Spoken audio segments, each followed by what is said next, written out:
mir wird einmal verdächtig, Kanasier. Liebe Kollegin, bitte regen Sie nicht auf.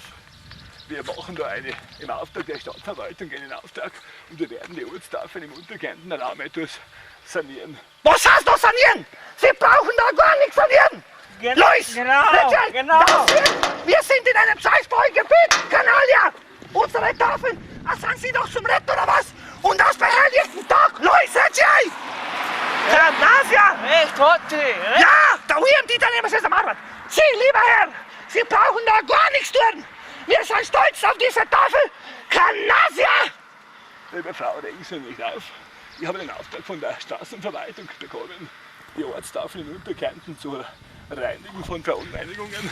Und wir werden sie warten, diese Tafeln, damit sie auch für die Gesamtbevölkerung wieder in einem reinen Bild erscheinen werden. Was hast du in einem reinen Bild? Was stört Sie denn auf der Tafel? Ha? Mich stört gar nichts, aber Sie wissen ja, die Ortstafeln wurden vor kurzem beschmiert im Unterland. Und zu diesem Zwecke werden sie von mir gereinigt. Ach so! Dann tun Sie sozusagen, Lois, ach so! Ja! Dann tun Sie sozusagen Unterkärnten ausputzen. Ganz richtig, liebe Frau. Also regen Sie nicht auf. Sie wissen genau, dass ich mich für die Minderheit immer einsetze. Und ich werde auch immer das Beste tun, dass es den Kärnten, Slowenen in Kärnten auch gut gehen wird. Wie, das wird schon nicht voraussagen. Ach so, Lois, Entschuldigung. Ach so! Ja! Na, Gott sei Dank! Ach so, dann sind Sie eigentlich auf unserer Seite, gell? Ja, liebe Frau, was haben Sie gedacht? Natürlich, ich verbürge mich immer für den Bürger im Lande. Und so ist es auch in diesem Fall. Also regen Sie nicht auf, liebe Frau, und lassen Sie mich diese Säuberungsaktion weiterführen. Säuberungsaktion, Maria! Dann sind Sie ja sozusagen ein freiwilliger Helfer, gell? Ach so, Lois, stehe jetzt auf unserer Seite. Da, just nicht schon, noch damals, gell?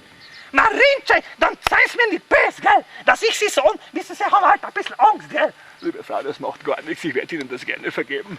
Ich bin immer dafür da, dass man Unklarheiten beseitigt und auch aufräumt. Auch in diesem Fall ist es so gewesen und ich hoffe, Sie sind jetzt beruhigt.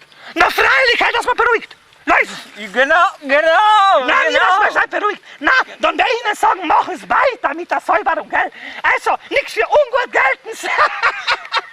Na, wissen Sie, jetzt haben wir ein bisschen eilig mit den Leuten. Dann gehen wir noch auf ein Konzert, gell? Sie können aber mitkommen.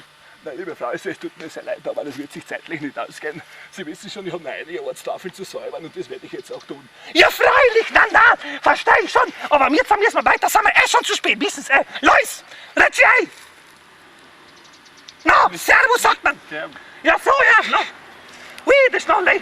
Also dann, auf Wiedersehen, gell, Wiedersehen. Leute, ciao.